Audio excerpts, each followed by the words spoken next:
saya dengan Frankie, Chief Investment Officer dari Fantastic. Ya, Fantastic berdiri itu kita pada tahun 2016 secara legalitas perusahaan gitu ya, dan terdaftar pada Google Play, baru terdaftar pada Google Play dan App Store itu pada tahun 2019 gitu ya. Nah, kita sebagai Wealth Platform Indonesia, Fantastic hadir untuk mengempower seluruh lapisan masyarakat Indonesia pada khususnya agar bisa menumbuhkan kekayaannya gitu ya. Nah, tentu saja kalau kita bicara menumbuhkan kekayaan tidak terlepas dari proses berinvestasi dan juga proses perencanaan keuangan dari setiap personal pengguna tersebut gitu ya. Jadi untuk itu kami mencoba menyediakan satu platform yang mudah diakses, dalam artian masyarakat bisa mudah mendownload dari Google Play maupun juga App Store. Lalu Fantastic juga berusaha dengan sangat hati-hati mengkurasi produk keuangan di dalam platform Fantastic itu sendiri. Contohnya misalnya untuk reksadana kami komitmen hanya provide 15 brand terbesar, begitu juga dengan produk lainnya baik itu emas, asuransi, agar masyarakat tidak perlu bingung dan ragu dalam memilih produk keuangan ke depannya gitu ya. Dan kita juga berusaha menghadirkan fitur-fitur yang dekat dengan lifestyle masyarakat sehingga mudah dimengerti dalam memudahkan masyarakat mengambil keputusan investasinya. Jadi kalau produk-produknya itu sendiri, kita memang so far kita menyediakan reksadana, juga menyediakan emas yang bisa ditarik batangannya gitu ya. Dan juga soon akan kita naikkan produk asuransi gitu di tahun ini gitu ya. Nah, namun kalau untuk layanan-layanan dari platform Fantastic sendiri untuk masyarakat, jadi kita mencoba menyediakan journey yang semudah mungkin untuk masyarakat bagaimana dia bisa tidak ragu mengambil keputusan berinvestasi gitu ya. Jadi mungkin saya jelaskan sedikit layanannya saat onboarding gitu, misalnya Fantastic memudahkan pengguna mengenali tujuan keuangannya gitu ya. User tinggal pilih nih apa yang mereka mau tuju dan berapa nominalnya, lalu Fantastic secara teknologi wise akan memudahkan user dalam memilih produk investment yang sesuai dengan tujuan keuangannya tersebut gitu ya. Kami namakan fitur ini fitur misi keuangan gitu. Lalu untuk pengguna yang masih bingung dengan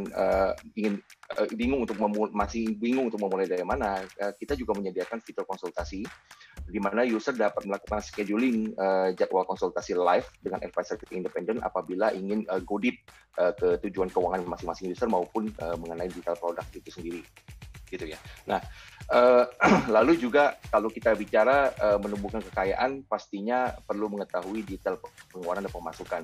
Disinilah hadir fitur finansial pintar. Kita ada fitur finansial pintar, di mana user hanya perlu connecting their internet banking account ke dalam platform kita, dan Fantastic secara otomatis akan menyusun pengeluaran dan pemasukan mereka dan mengeluarkan report bulanan untuk itu gitu ya. Jadi lalu dari pengeluaran yang terbaca tersebut, user juga bisa memilih nih apakah ingin menyalakan fitur menabung recehan gitu, karena dari pengeluaran itu yang kita baca, kita bisa melakukan pembulatan ke ribuan terdekat and then kita tembakin langsung ke investment yang user pilih masing-masing dalam bentuk recehan gitu. Nah, selain itu, kita juga ada fitur Fun Challenge, di mana sesuai namanya, user itu kita di-challenge untuk menabung setiap minggu selama setahun.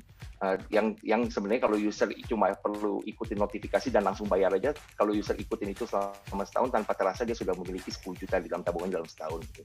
Nah, yang tidak kalah seru, kita memiliki satu fitur unik namanya fitur misi bersama. Ini 100% menyesuaikan dengan sifat masyarakat Indonesia itu sendiri gitu ya.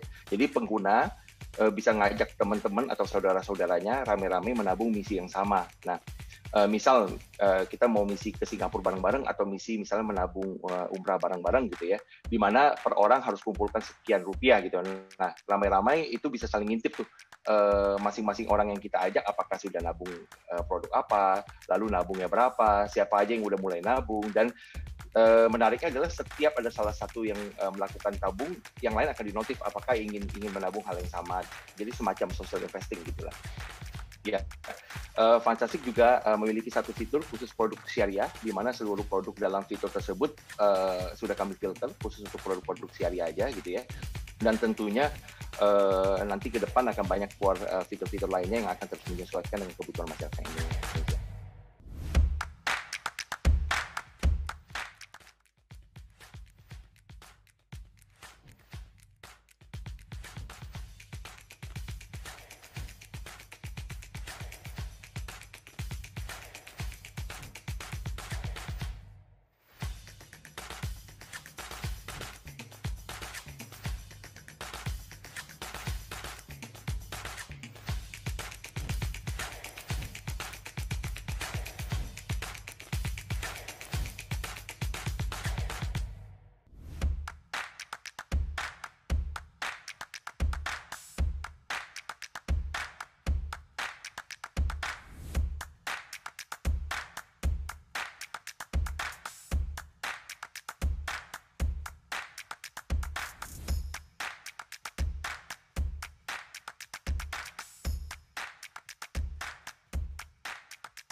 manfaatnya sendiri itu kita melihat sangat penting.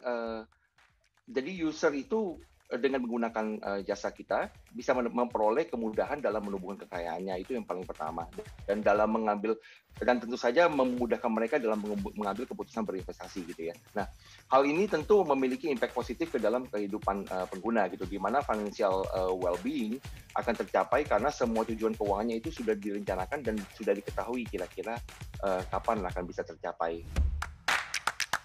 Kalau kita bicara resiko, saya lebih tertarik Mas mengenai resiko gitu ya. Jadi masyarakat juga sebenarnya kan banyak yang belum mau mencoba karena juga masih belum paham gitu resikonya apa gitu kan. Nah, jadi resiko yang dihadapi konsumen kita terus terang ada beberapa. Yang pertama adalah resiko produk gitu ya. Jadi untuk mengurangi resiko default dari produk, Fantastic sendiri kita mengkurasi dengan baik setiap produk yang masuk ke dalam platform kita gitu, sehingga user tidak perlu takut mendapatkan produk yang dapat merugikan kepentingan mereka gitu ya. Nah, contohnya tadi saya bilang kita mengkurasi kalau dalam hal penyediaan reksadana kita hanya mengkurasi 15 reksadana dengan AUM terbesar di Indonesia. Kita komitmen hanya menyediakan itu. Lalu misalnya untuk asuransi kita juga tentu saja memilih rumah-rumah asuransi yang tingkat pengembaliannya sesuai dengan kriteria dari regulator gitu ya. Nah, jadi lalu juga dengan emas misalnya, kita juga hanya berpartner dengan penyedia emas yang bisa ditarik emas batangannya, jadi bukan hanya secara online gitu ya. Jadi sehingga si user bisa timbul rasa kenyamanan lah, kalau memang dia mau tarik sewaktu-waktu kan dia bisa gitu kan. Nah, itu dari sisi produk. Lalu kedua ada resiko perizinan gini. Jadi ada kemungkinan juga kan user udah tiba-tiba udah nyaman menabung, udah percaya, udah teredukasi dengan baik, tiba-tiba kalau Fantasticnya tutup, itu kan dibubarkan oleh regulator, itu kan juga problem gitu kan, bisa menimbulkan kepercayaannya hilang lagi gitu kan terhadap investment gitu. Jadi dalam hal itu Fantastic terus berusaha comply dengan semua perizinan yang dibutuhkan dari masing-masing regulator. Sebagai well platform, kami berdiri di bawah izin APERT, agen penjual reksadana di bawah pengawasan OJK Pasar Modal, dan dalam membantu masyarakat melakukan financial planning, kami juga terdaftar under OJK Inovasi Keuangan Digital dalam kluster financial planning, financial planner, sorry. Selain itu, kami juga memiliki izin resmi dari Kemenkeu sebagai mitra distribusi dari surat berharga negara retail sekarang ini gitu ya. Jadi yang ketiga kita ada resiko data pengguna. Ini pasti banyak user juga pertanyakan gitu kan. Jadi Fantastic dalam hal menggunakan data pengguna selalu mengutamakan kepentingan user kami. Untuk itu kami juga telah berusaha comply sebisa mungkin dengan mendaftarkan sistem elektronik Fantastic di bawah pengawasan Kemenkominfo. Dan sesuai juga dengan keperluannya, kami juga telah mengambil sertifikasi ISO 27001 yang mana sangat relevan dalam perlindungan terhadap perlindungan data konsumen itu sendiri. Pekan Fintech Nasional ini kan berjalan seiringan juga dengan 11-11 tuh Mbak Nindi gitu kan. Jadi dalam mewujudkan jadi kita ada campaign memang untuk memancing masyarakat mewujudkan kenyamanan finansial gitu ya. Jadi mewujudkan kebebasan finansial. Nah, jadi dalam mewujudkan itu kan perlu niat dan komitmen yang kuat gitu kan. Jadi kita campaignnya kurang lebih bunyinya seperti itu, di mana nanti user kita minta mereka berkomitmen untuk menabung dari tanggal 2 minggu itu, dari tanggal kurang lebih 11 sampai 25 November kalau saya nggak salah ingat gitu ya. Jadi kita minta user kita untuk komitmen menabung selama tanggal itu in total of 1.100.000 gitu ya. 1.100.000 dan kita akan berikan cashback sebanyak 110.000 gitu kepada user itu. Ada syarat dan ketentuan tapi saya tidak bisa ingat satu persatu. Nah cuma campaign itu memang kita akan nyalakan di tanggal 11 November. Jadi kita menyadari kalau ketahanan mental masyarakat itu selalu berkaitan erat dengan seberapa stabil keadaan keuangan mereka sekarang gitu ya. Jadi di masa pandemi selama 1 tahun terakhir ini kami bersyukur bisa turut menumbuhkan jumlah investor di Indonesia, di mana dari data kami sendiri kami tahu kami telah menyumbang lebih dari 20.000 investor baru di tanah air atau SID baru gitu ya. Dan juga kita dalam setahun terakhir juga turut membiasakan mindset menabung dana darurat di saat pandemi gitu ya. Di mana tujuan dana darurat ini sendiri adalah untuk menjaga kebutuhan hidup pengguna selama minimal 6 bulan if something bad happen gitu ya. Kami percaya hal ini sangat membantu menciptakan kestabilan dan ketahanan nasional juga, di mana kalau keadaan keuangan cukup stabil, seharusnya tercipta pula ketahanan mental dari masyarakat itu sendiri gitu. So far, setahun terakhir kami telah cukup berhasil mengarahkan masyarakat untuk menabung dana darurat ini, campaign ini. Terlihat dari AUM beredar di dalam Fantastic sebanyak 60-70%-nya itu adalah masuk ke reksadana money market